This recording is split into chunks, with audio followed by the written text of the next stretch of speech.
नागपुर में साइबर ठगी के एक बड़े गिरोह का पुलिस ने पर्दाफाश किया है। हुड़केश्वर पुलिस ने इस मामले में 4 आरोपियों को गिरफ्तार किया है, जो किराए के एक बैंक खातों के जरिए ठगी का नेटवर्क चला रहे थे। नागपुर में साइबर अपराध का चौंकाने वाला मामला सामने आया है, जहां लोगों को पैसों का लालच देकर उनके बैंक खातों का इस्तेमाल ठगी के लिए किया जा रहा था। पुलिस जांच में सामने आया कि आरोपी रोशन प्रजापति, फैजान शेख और उसके साथी लोगों से बैंक खाते लेकर उन्हें साइबर फ्रॉड में इस्तेमाल करते थे।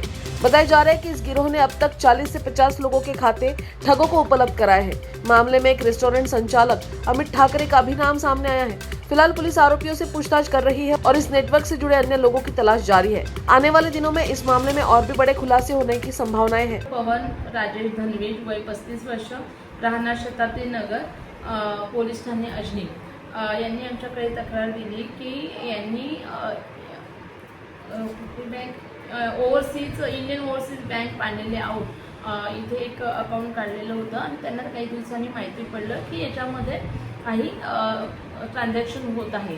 तर तेव्हा त्यांनी बँकेत जाऊन ते बंद केले, परंतु त्यांना त्यापूर्वी जे आरोपी आहे यातील एक मुख्य आरोपी रोशन रामप्रसाद प्रजापती, वय 31 वर्ष, राहणार भगवती नगर, हुडकेश्वर यांनी त्यांना पवन धनवेज यांना एक माहिती दिलेली होती की तुला जर पैशाची गरज असेल तर तू मला एक बँक अकाउंट ओपन करून दे आणि त्या बँक अकाउंटचे मी तुला कमिशन म्हणून 10,000 रुपये देईन आणि त्याचा कुठे उपयोग वगैरे करेल असं त्याला काही माहिती दिलेली नव्हती तक्रारदाराला।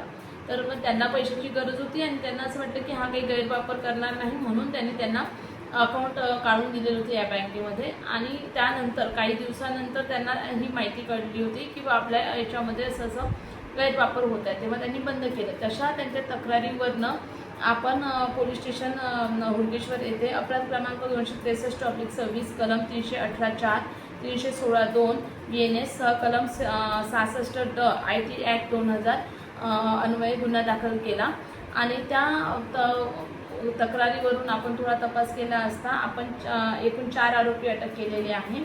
रोशन रामप्रसाद प्रजापती, 1 नंबर, व्यवसाय कॅटरिंगचा करतात, राहणार भगवती नगर, याने 30 ते 40 अकाउंट काढले आतापर्यंत माहिती आहे आणि त्या प्रत्येक अकाउंटमध्ये कमीत कमी 50 ते 60,000 रुपयाचा व्यवहार झालेला आहे। आपण आणखी त्याचा तपास करतोय, आणखी किती अकाउंट काढले आणि किती रुपयाचा एकूण फ्रॉड झालेला आहे। आणि दुसरा आरोपी आपण त्यावरून अटक केलेली आहे, रोशन प्रजापती यांनी फैजान आसिफ शेख, वय 22 वर्ष, राहणार सरकारजरा, झोमॅटो डिलिव्हरी बॉयचं काम करतो, याला दिलेले होते कमिशनच्या लोभाने आणि त्यांनी फैजानच्या याच्यावरून आम्ही तिसरा आरोपी अटक केलेला आहे, पियुष अनंता दुधनकर, वय 26 वर्ष, गजानन नगर, हुडकेश्वर, हा MECBचे प्रायव्हेट इलेक्ट्रिशियनमध्ये म्हणून काम करतो आणि यांनी अमित उमेश ठाकरे, वय 32 वर्ष, राहणार पिपळा फाटा, हा काम करतो, सावजी रेस्टॉरंट चालवतो, यांच्याकडे दिलेले आहे। असे सध्या आम्ही 4 आरोपी अटक केलेले आहे आणि आता पुढील तपास चालू आहे।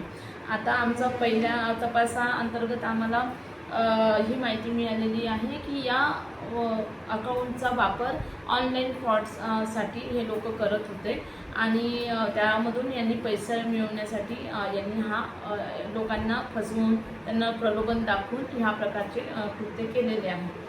आणि आम्ही आता सर्व लोकांना हेच आवाहन करते मी या प्रकारे कुणी आपलं प्रलोभन दाखवत असेल बँक अकाउंटसाठी आणि तुम्हाला रेंटेड अकाउंट किंवा पैसे देऊन जर करत असेल तर कृपया असं कुणालाही बँक अकाउंट काढून देऊ नका। त्याचा उपयोग आज ऑनलाईन फ्रॉडसाठी होऊ शकतो किंवा देशद्रोहासाठी पण केला जाऊ शकतो आणि त्याचे दुष्परिणाम आपल्याला भोगण्यास येऊ शकतात। तर कृपया सर्वांना मी आवाहन करते की याच्याबद्दल खात्री करा की आपलं अकाउंट कोणीही वापरणार नाही।